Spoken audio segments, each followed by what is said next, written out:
Elhaji Cisse spent Friday sending hundreds of tweets as riots erupted in Senegal's capital Dakar.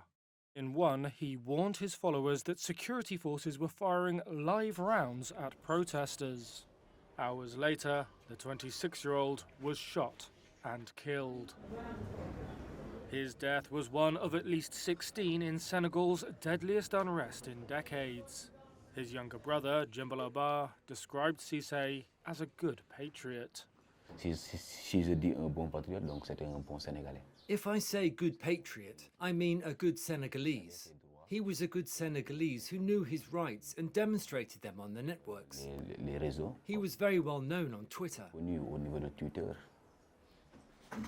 Ba and three friends say Cisse was shot in the shoulder by security forces. He was yards from his home, having returned from the mosque. Cisse died in hospital.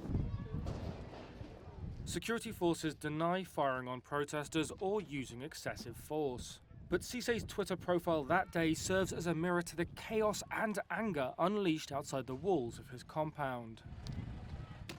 In some posts, he railed against a partial internet shutdown. In another, he offered first aid tips. Ba says Cisse was also helping on the ground as tear gas filled the streets. C'est Elhaji même qui aidait ce vieux. It was Elhaji who helped an old man.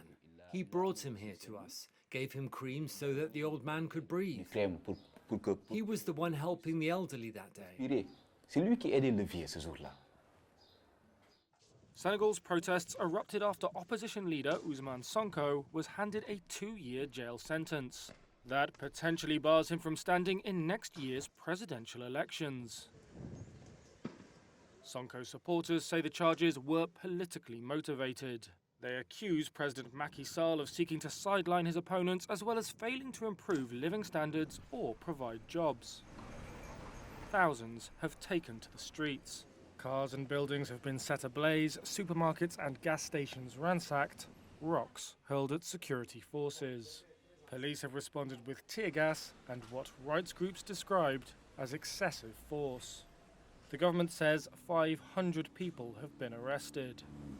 Last week, Sall launched a national dialogue aimed at calming tensions. 2 nights after Cisse died, thousands of Senegalese Sufis gathered at a beachside mosque. They prayed through the night for peace in the country and justice for the victims. Ba stayed at home, struggling with the hole left by Cisse's death. His brother is someone he would spend all day with. It's impossible for me, he says. It's impossible to forget.